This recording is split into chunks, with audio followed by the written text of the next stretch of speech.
Sermones escogidos.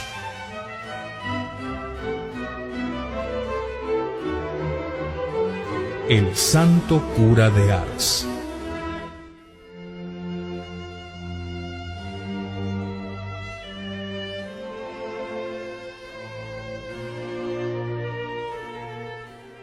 Yo no soy como los demás.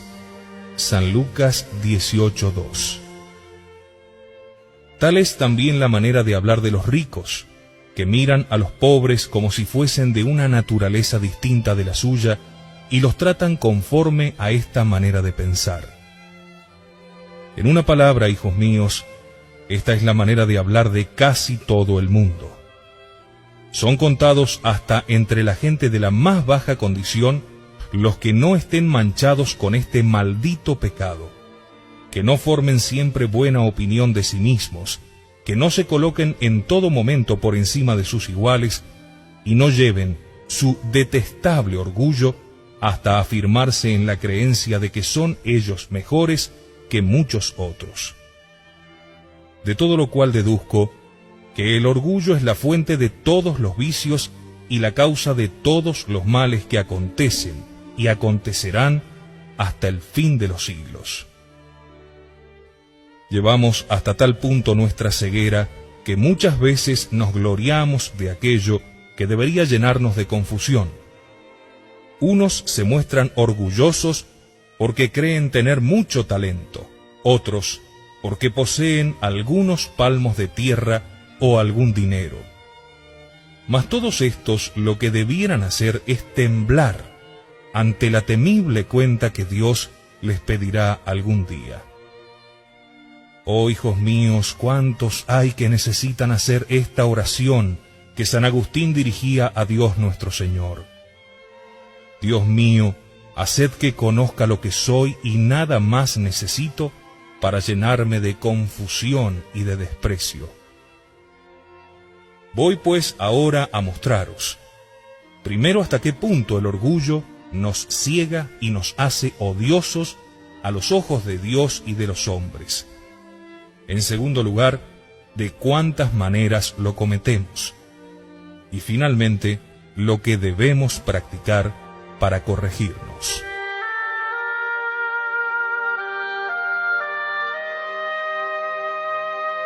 Hijos míos, para daros una idea de la gravedad de este maldito pecado, sería preciso que Dios me permitiese ir a arrancar a Lucifer del fondo de los abismos y arrastrarle aquí, hasta este lugar que ocupo, para que Él mismo os pintase los terribles horrores de ese crimen, mostrándoos los bienes que le ha arrebatado, es decir, el cielo, y los males que le ha causado, que no son otros que las penas del infierno.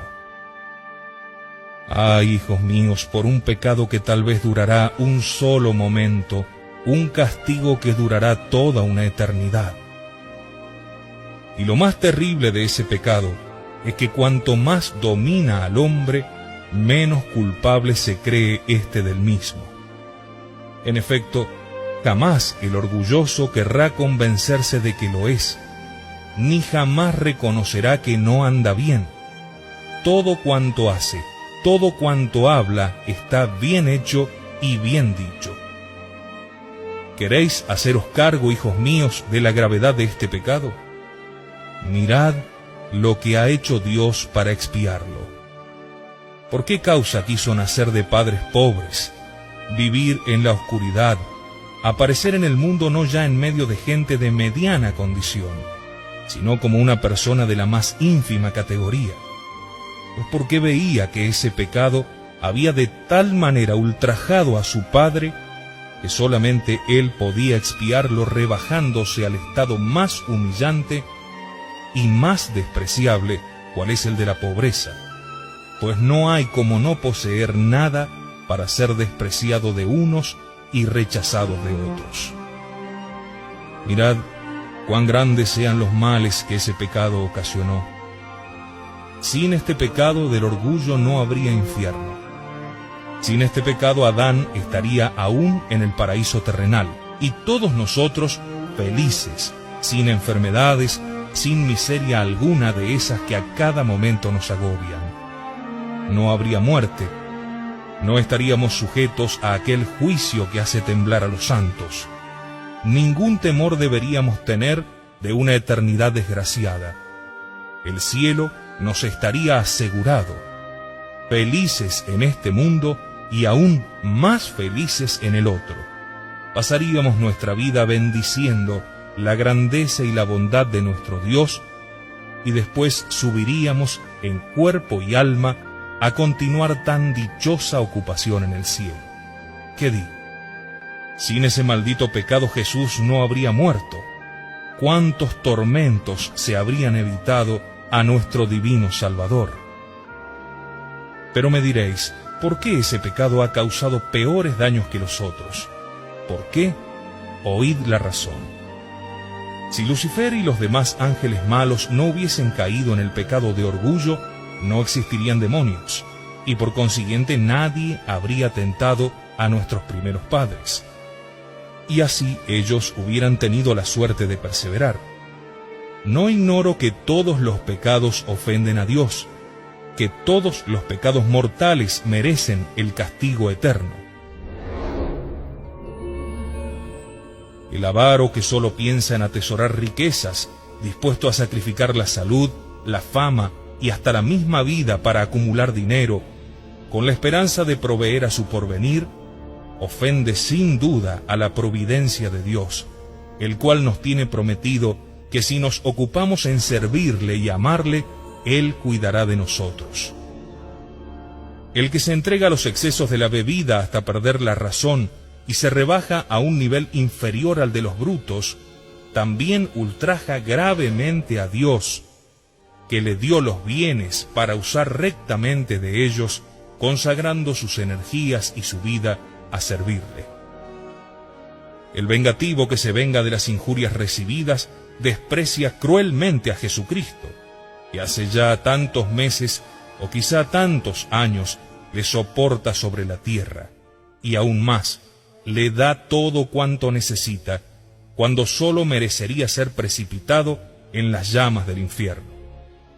El impúdico, al revolcarse en el fango de sus pasiones, se coloca en un nivel inferior a las más inmundas bestias, pierde su alma y da muerte a su Dios, convierte el templo del Espíritu Santo en templo de demonios, hace de los miembros de Cristo miembros de una infame prostituta. De hermano del Hijo de Dios se convierte no ya en hermano de los demonios, sino en esclavo de Satanás. Todo esto, claro que son crímenes, respecto a los cuales faltan palabras con las que expresar los horrores y la magnitud de los tormentos que merecen. Pues bien, hijos míos, yo os digo que todos estos pecados distan tanto del orgullo en cuanto al ultraje que infieren a Dios, como el cielo dista de la tierra. Nada más fácil de comprender.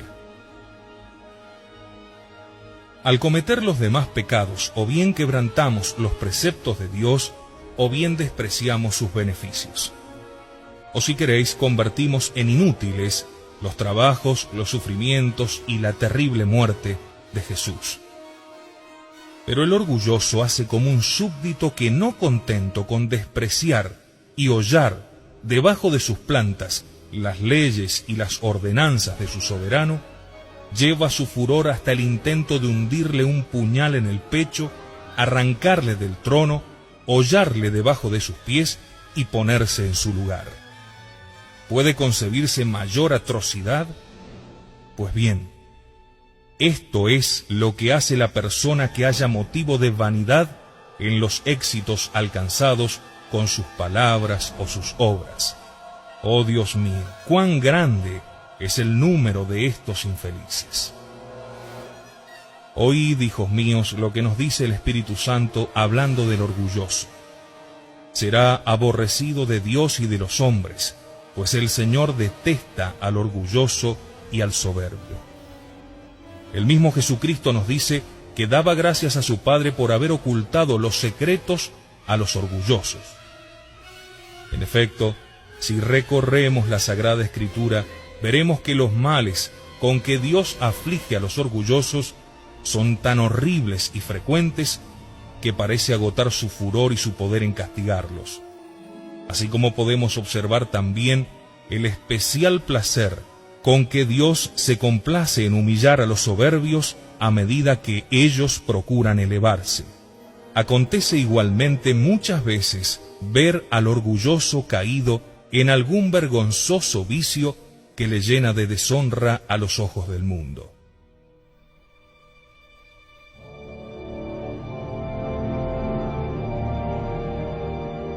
Hallamos un caso ejemplar en la persona de Nabucodonosor el Grande.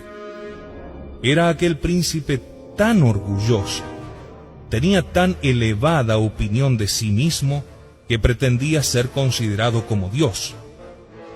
Cuando más henchido estaba con su grandeza y poderío, de repente oyó una voz de lo alto diciéndole que el Señor estaba cansado de su orgullo y que para darle a conocer que hay un Dios, Señor y dueño de los reinos terrenos, le sería quitado su reino y entregado a otro, que sería arrojado de la compañía de los hombres para ir a habitar junto a las bestias feroces, donde comería hierbas y raíces, cual una bestia de carga. Al momento Dios le trastornó de tal manera el cerebro que se imaginó ser una bestia, huyó a la selva y allí llegó a conocer su pequeñez. Ved los castigos que Dios envió a Coré, Datán, Abirón y a 200 judíos notables. Estos, llenos de orgullo, dijeron a Moisés y a Aarón: ¿y por qué no hemos de tener también nosotros el honor de ofrecer al Señor el incienso, tal cual lo hacéis vosotros? El Señor mandó a Moisés y a Aarón que todos se retirasen de ellos y de sus cosas, pues quería castigarlos. Apenas estuvieron separados, abrióse la tierra debajo de sus pies y se hundieron vivos en el infierno.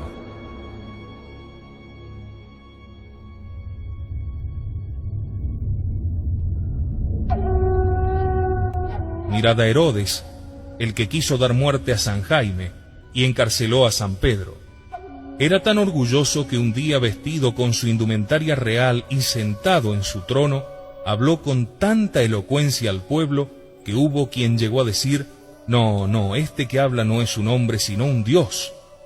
Al instante, un ángel le hirió con una tan horrible enfermedad que los gusanos se cebaban en su cuerpo vivo y murió como un miserable. Quiso ser tenido por Dios y terminó comido por los viles insectos. Ved también a Amán, aquel soberbio famoso que había decretado que todo súbdito debía doblar la rodilla delante de él.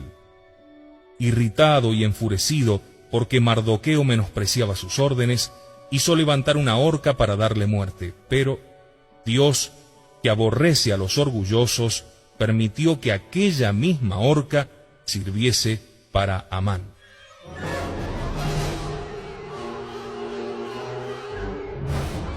Leemos en la historia que un solitario lleno de orgullo quiso mostrar la firmeza de su fe.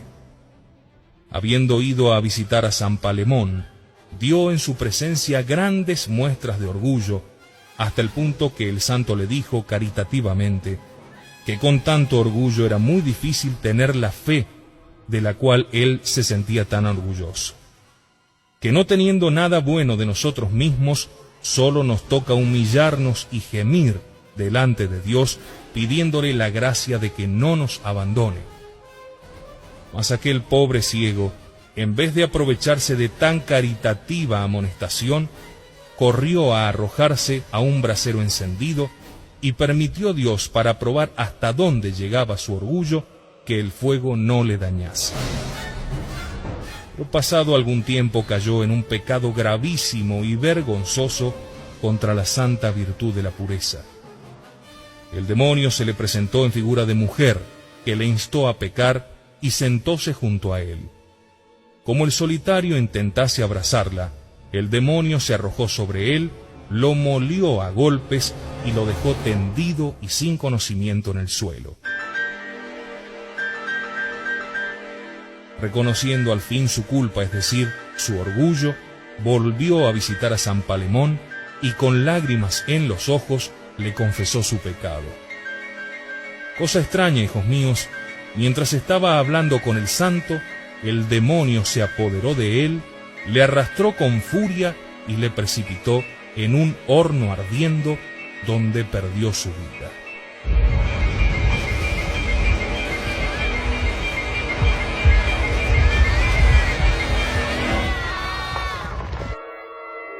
En todas partes y en todos tiempos hallamos ejemplos de cómo Dios se complace en confundir a los soberbios.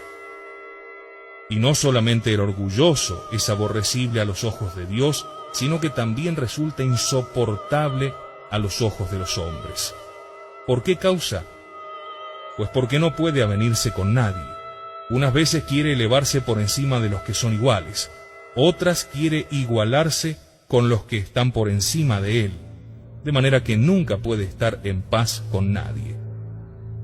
Así es que los orgullosos están siempre en controversia con alguien, por lo cual todo el mundo los desprecia, huye de ellos y en realidad los odia. No hay pecado, hijos míos, que produzca un cambio tan radical en el que lo comete como el orgullo. Fijaos bien, por él un ángel, la criatura más hermosa, se convirtió en el más horrendo demonio, y entre los hombres a un hijo de Dios lo convierte en esclavo de Satán. Muy horrible es ese pecado, me diréis. Preciso es que quien lo comete no conozca ni los bienes que pierde, ni los males que atrae sobre sí, ni finalmente los ultrajes que infiere a Dios y a su alma. Mas ¿de qué modo podremos saber que hemos caído en él? ¿Cómo, amigo mío? ¿Quieres saberlo? Escucha bien.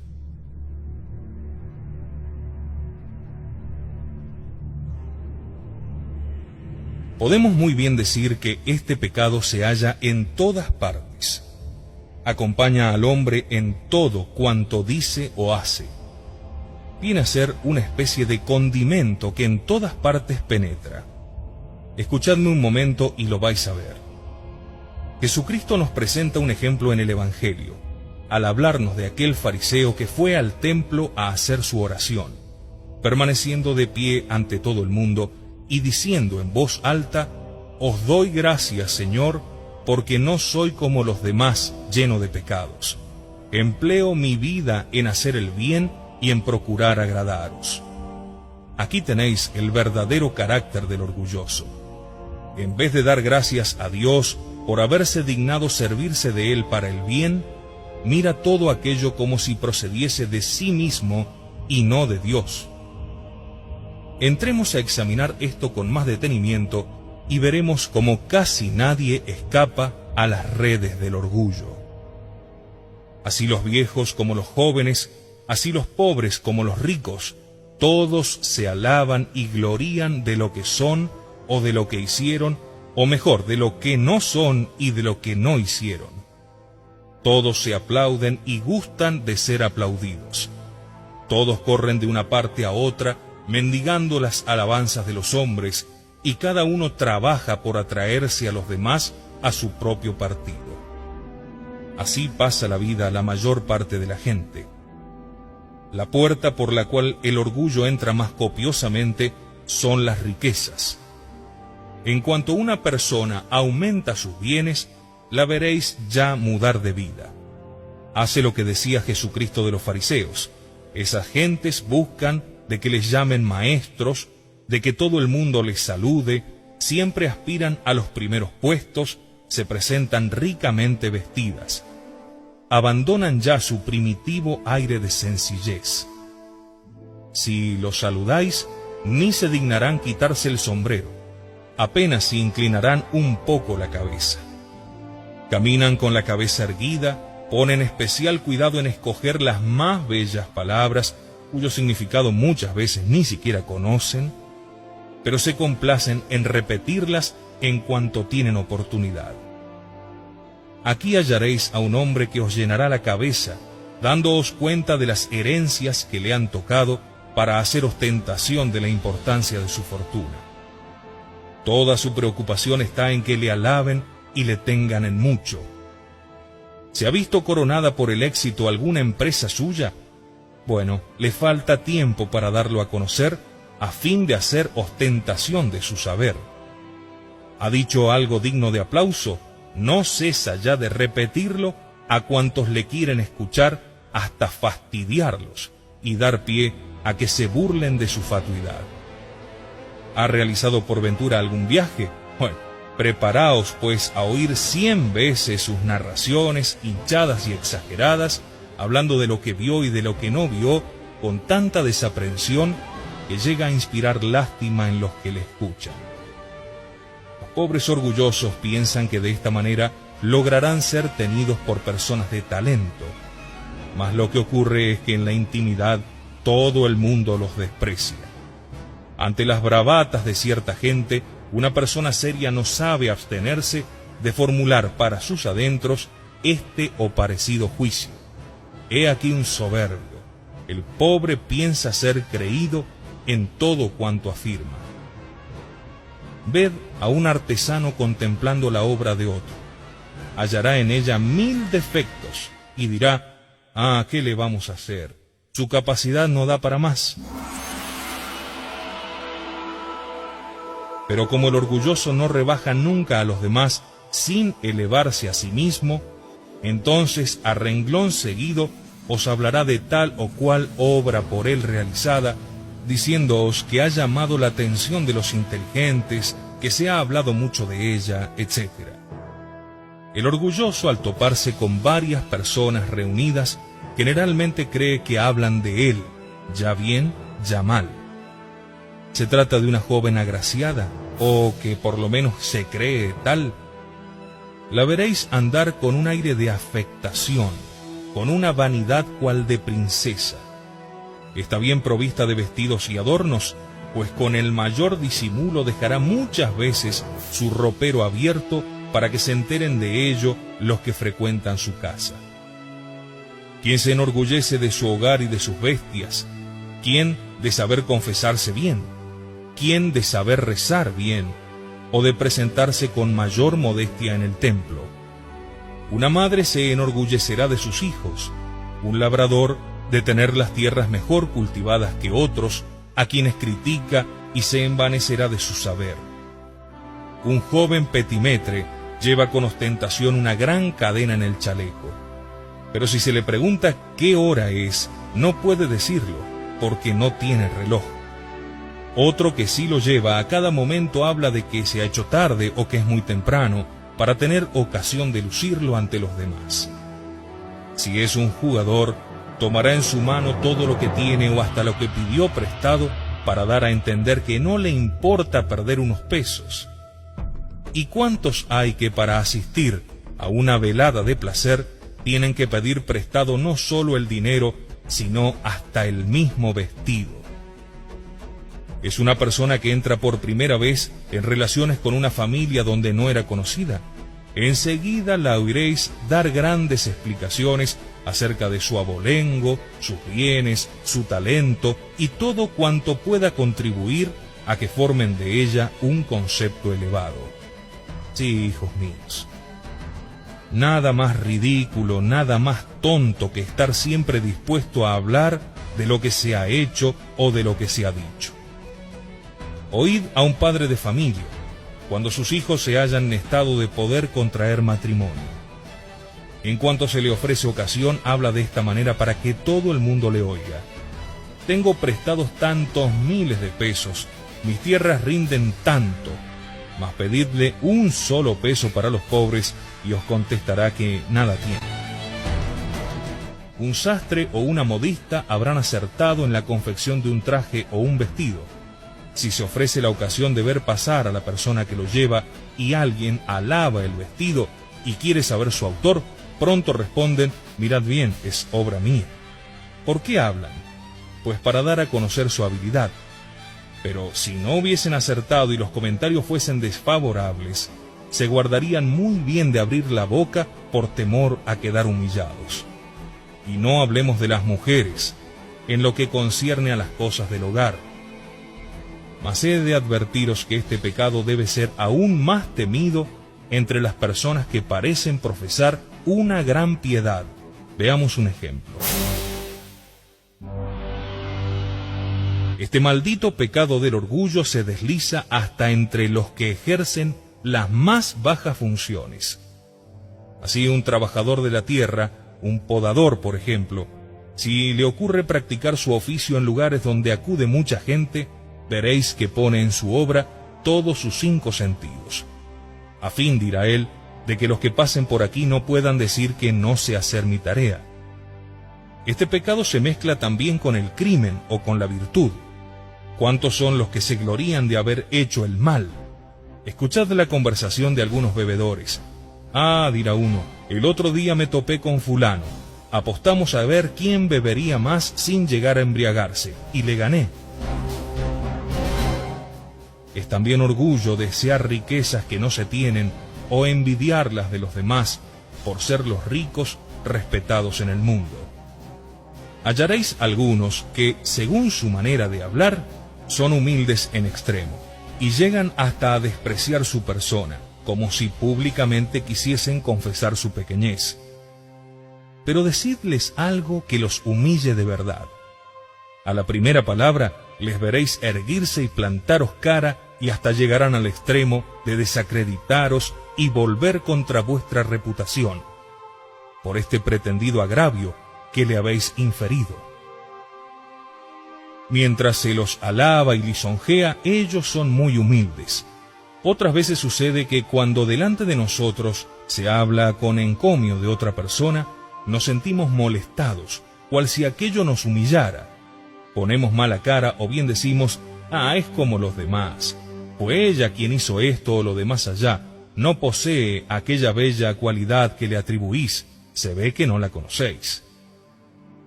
He dicho que el orgullo se mete hasta en nuestras obras buenas.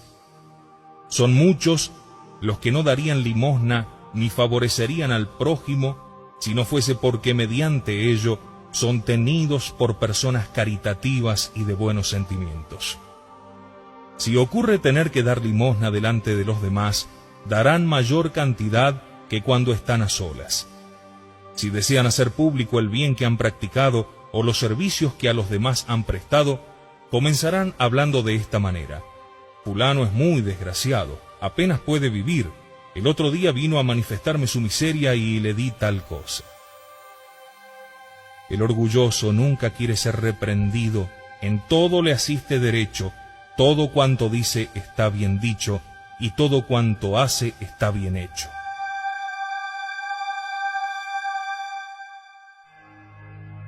En cambio le veréis constantemente preocuparse de la conducta de los demás.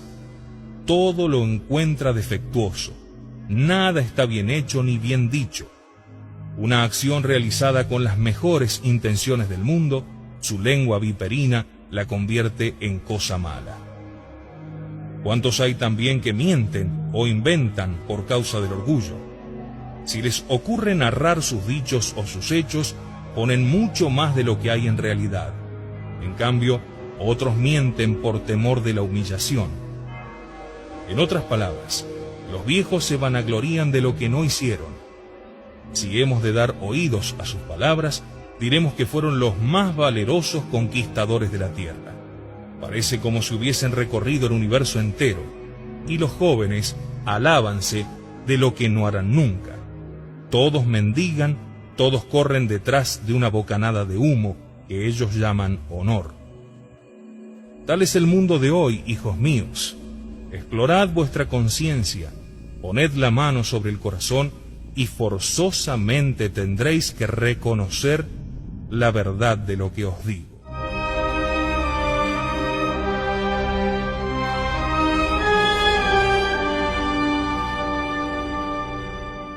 Pero lo más triste y lamentable es que este pecado sume al alma en tan espesas tinieblas que nadie se cree culpable del mismo.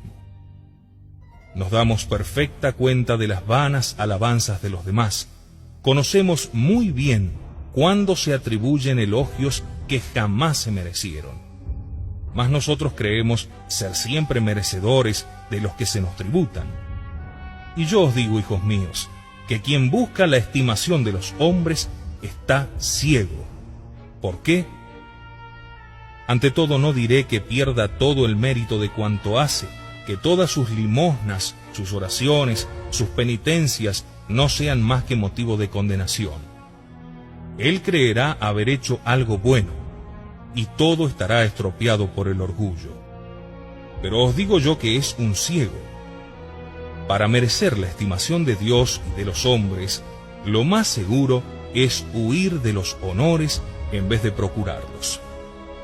No hay más que persuadirse de que nada somos, nada merecemos, y estemos ciertos de que entonces lo tendremos todo. En todo tiempo se ha visto que cuanto más una persona quiere ensalzarse, tanto más permite Dios su humillación. Y cuanto más empeño pone en esconderse, mayor es el brillo que Dios concede a su fama. Mirad, no tenéis más que poner la mano y los ojos sobre la verdad para reconocerla. Una persona, es decir, un orgulloso, corre a mendigar las alabanzas de los hombres. Y veréis que apenas si es conocido en una parroquia. Pero aquel que hace cuanto puede para ocultarse, que se desprecia a sí mismo y se tiene en nada, hallaréis que en 20 o 50 leguas a la redonda son elogiadas y conocidas sus buenas cualidades. En una palabra, su fama se esparce por las 4 partes del mundo. Mientras más se oculta, más es conocido. Mientras que cuanto más el otro quiere hacerse visible, más profundamente se hunde en las tinieblas, lo cual hace que nadie le conozca y él mucho menos que los demás. Si el fariseo, según habéis visto, es el verdadero retrato del orgulloso, el publicano es una imagen visible del corazón sinceramente penetrado de su pequeñez, de su nada, de su escaso mérito y de su gran confianza en Dios. Jesús nos lo presenta como un modelo cumplido, al cual podemos tomar seguramente como guía.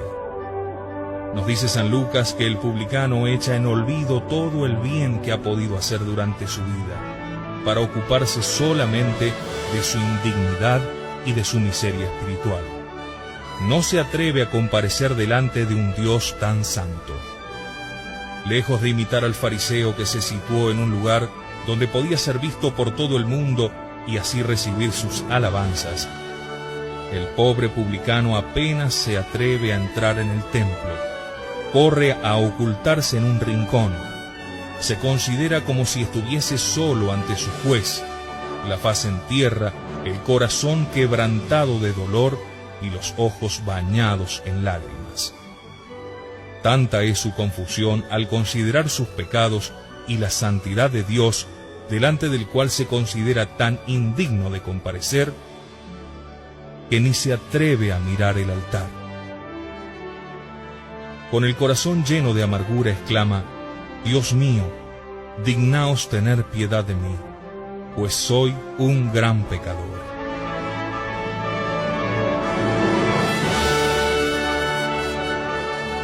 Esta humildad movió de tal manera el corazón de Dios que no solamente le perdonó sus pecados, sino que le alabó públicamente, diciendo que aquel publicano, aunque pecador, le había sido más agradable por su humildad que no el fariseo con la aparatosa ostentación de sus buenas obras. Pues os digo, afirma nuestro Señor, que aquel publicano regresó a su casa libre de pecado, mientras que el fariseo regresó más culpable que antes de entrar en el templo. De donde deduzco que quien se exalta será humillado, y quien se humilla será exaltado. Hasta aquí hemos visto, hijos míos, en qué consiste el orgullo, cuán horrible es este vicio, cuánto ofende a Dios y cuán duramente lo castiga el Señor. Vamos a ver ahora lo que sea su virtud contraria, a saber, la humildad.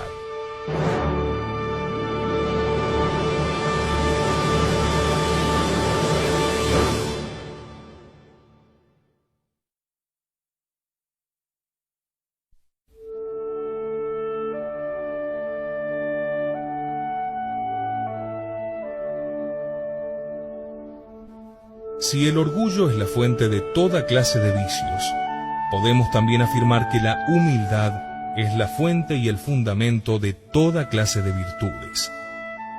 Es la puerta por la cual pasan las gracias que Dios nos otorga. Ella es la que sazona todos nuestros actos, comunicándoles tanto valor y haciendo que resulten tan agradables a Dios. Finalmente, ella nos constituye dueños del corazón de Dios hasta hacer de Él, por decirlo así, nuestro servidor, pues nunca ha podido Dios resistir a un corazón humilde. Pero me diréis, ¿en qué consiste esa humildad que tantas gracias nos merece? Helo aquí, amigo mío, escúchame. Has podido conocer ya si realmente estabas dominado por el orgullo, y ahora vas a ver si tienes la dicha de poseer esta tan rara como hermosa virtud. Si la posees en toda su integridad, tienes segura la gloria del cielo. Nos dice San Bernardo que la humildad es una virtud que nos hace conocer a nosotros mismos y nos inclina a concebir un constante desprecio de cuanto procede de nuestra persona. La humildad es una antorcha que presenta a la luz del día nuestras imperfecciones. No consiste, pues, en palabras ni en obras, sino en el conocimiento de sí mismo, gracias al cual descubrimos en nuestro ser un cúmulo de defectos que el orgullo nos ocultara hasta el presente. Y digo que esta virtud nos es absolutamente necesaria para ir al cielo. Oíd, si no, lo que nos dice Jesucristo en el Evangelio: si no os volvéis como niños, no entraréis en el reino de los cielos. En verdad os digo que si no os convertís, si no apartáis esos sentimientos de orgullo y de ambición tan naturales al hombre, nunca llegaréis al cielo. La humildad todo lo alcanza, nos dice el sabio. ¿Queréis alcanzar el perdón de los pecados? Presentaos ante vuestro Dios en la persona de sus ministros, y allí, llenos de confusión, considerándoos indignos de obtener el perdón que imploráis, podéis tener la seguridad de alcanzar misericordia. Sois tentados, corred a humillaros, reconociendo que por vuestra parte no podéis hacer más que perderos, y tened por cierto que os veréis libres de cualquier tentación. Hermosa virtud, cuán agradables son a Dios las almas que te poseen. El mismo Jesucristo no pudo darnos más hermosa idea de sus méritos que manifestándonos que había querido tomar la forma de esclavo, la más vil condición a la que puede llegar un hombre. ¿Qué es lo que tan agradable hizo a la Santísima Virgen ante los ojos de Dios, sino la humildad y el desprecio de sí mismo? Leemos en la historia que San Antonio tuvo una visión en la que Dios le presentó el mundo cubierto con una red cuyos 4 extremos estaban sostenidos por demonios. Exclamó el santo: ¿quién podrá escapar de esta red? El Señor le dijo a Antonio: basta con tener humildad. Es decir, si reconoces que de tu parte nada mereces, que de nada eres capaz con tu sola fuerza, entonces saldrás triunfante. Un amigo de San Agustín le preguntó cuál era la virtud que debía practicar para ser más agradable a Dios. El santo le contestó: te basta la sola humildad. En vano he trabajado en buscar la verdad. Para conocer el camino que más seguramente lleve a Dios, nunca he sabido hallar otro que la humildad. Escuchad lo que nos cuenta la historia. San Macario, un día que regresaba a su morada con un hato de leña, halló al demonio empuñando un tridente de fuego, el cual le dijo: «Oh Macario, cuánto sufro por no poderte maltratar. ¿Por qué me haces sufrir tanto? Pues cuanto haces, lo practico yo mejor que tú. Si tú ayunas, yo no como nunca. Si tú pasas las noches en vela, yo jamás duermo. Solamente me aventajas en una cosa, y con ella me tienes vencido. ¿Sabéis, hijos míos, cuál era la cosa que tenía San Macario y el demonio no? Amados míos, la humildad. Hermosa virtud. Cuán dichoso y cuán capaz de grandes cosas es el mortal que te posee.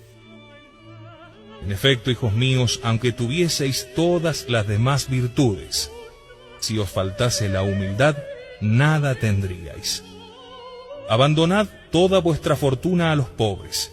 Llorad los pecados durante toda vuestra vida. Someteos a todas las penitencias que vuestro cuerpo pueda soportar. Pasad los años de vuestra existencia en el desierto. Si no tenéis humildad, habréis de condenaros. Por esto, vemos que todos los santos pasaron su vida entera trabajando en adquirirla o conservarla. Cuanto más les colmaba Dios de favores, más profundamente se humillaban. Mirad a San Pablo, arrebatado hasta el tercer cielo, se tiene por gran pecador, como perseguidor de la Iglesia de Cristo, como un miserable bastardo indigno del lugar que ocupa. Mirad a San Agustín, mirad a San Martín, entraban en el templo temblando, tanta era la confusión que sentían al considerar su miseria espiritual.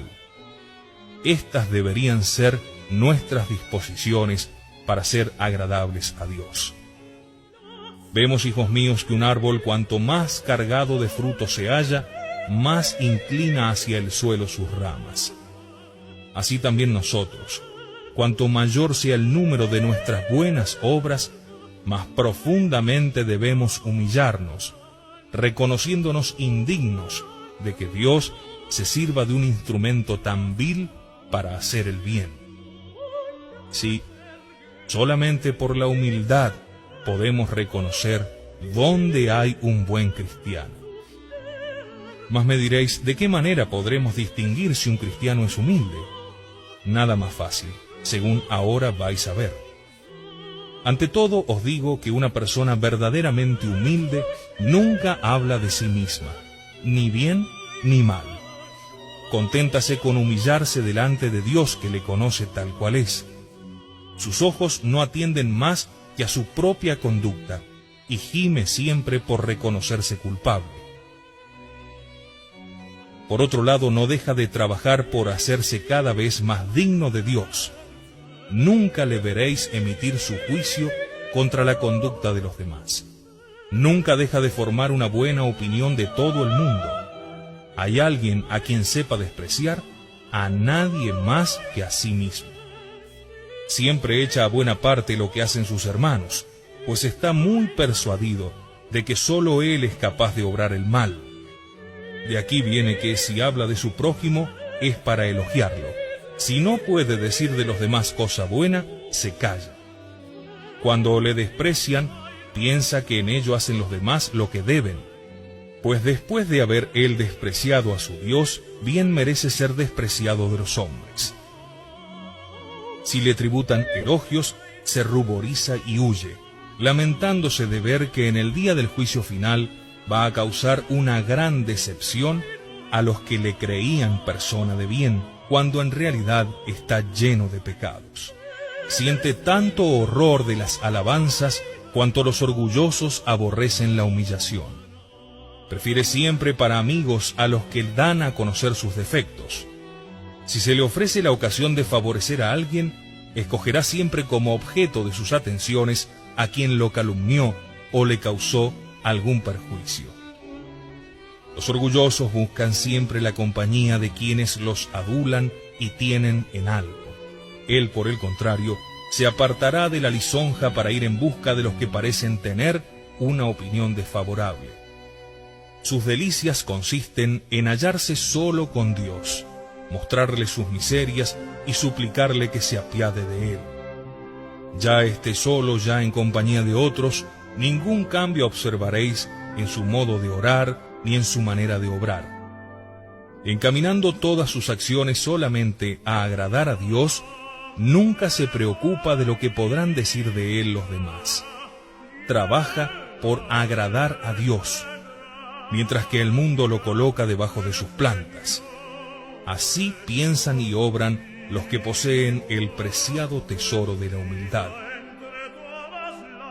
Jesucristo parece no hacer distinción entre el sacramento del bautismo, el de la penitencia y la humildad. Nos dice que sin el bautismo jamás entraremos en el reino de los cielos. Sin el de la penitencia, después de haber pecado, no cabe esperar el perdón. Y enseguida nos dice también que sin la humildad no entraremos en el cielo, como hemos visto. Sí, hijos míos, aunque estemos llenos de pecados, si somos humildes, tenemos la seguridad de alcanzar perdón. Pero sin la humildad, aunque llevemos realizadas cuantas buenas obras nos sean posibles, no alcanzaremos la salvación. Ved un ejemplo que os mostrará esto perfectamente. Leemos en el libro de los Reyes que el rey Acab era el más abominable de los soberanos que habían reinado hasta su tiempo. No creo que se pueda decir más de lo que de él dice el Espíritu Santo. Escuchad, era un rey dado a toda suerte de impurezas, dice la Sagrada Escritura. Echaba mano sin discreción de los bienes de sus súbditos.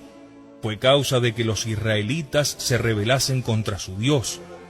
Parecía un hombre vendido y comprometido a realizar toda suerte de iniquidades.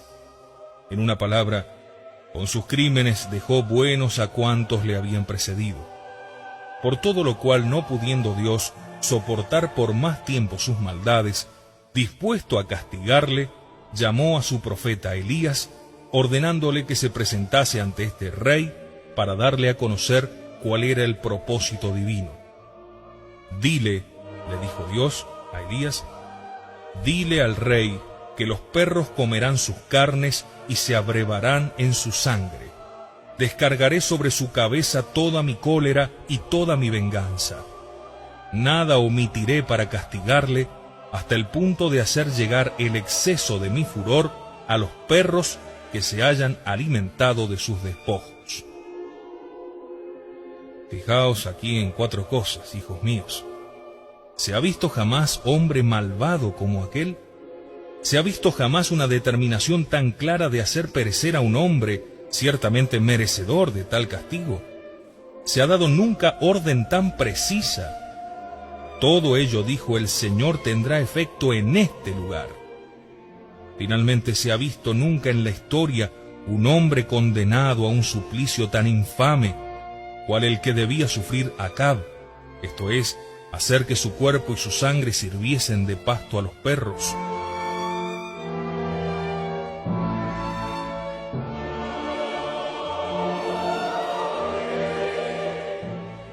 Ah, hijos míos, ¿quién podrá librarle de las manos de enemigo tan poderoso, el cual ha comenzado ya a ejecutar su designio?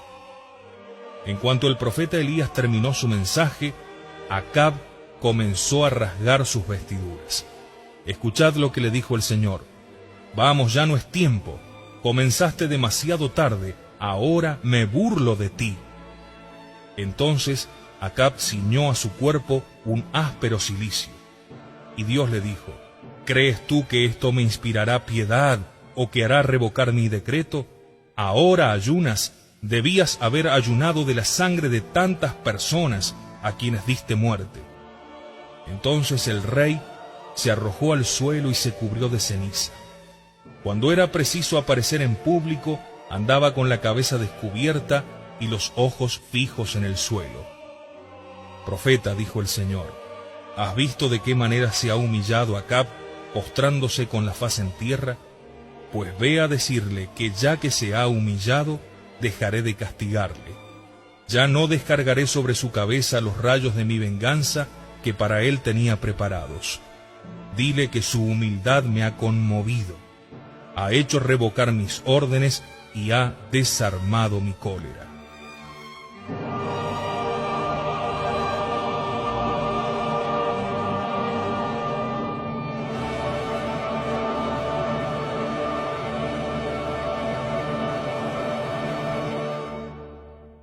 Pues bien, tenía razón al deciros que la humildad es la más hermosa, la más preciosa de todas las virtudes, que todo lo puede delante de Dios, que Dios no sabe denegar nada a su instancia.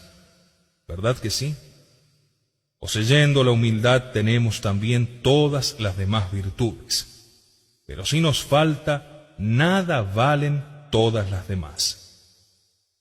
Terminemos, pues, hijos míos, diciendo que conoceremos si un cristiano es bueno por el desprecio que haga de sí mismo y de sus obras, y por la buena opinión que en todo momento le merezcan los hechos o los dichos del prójimo.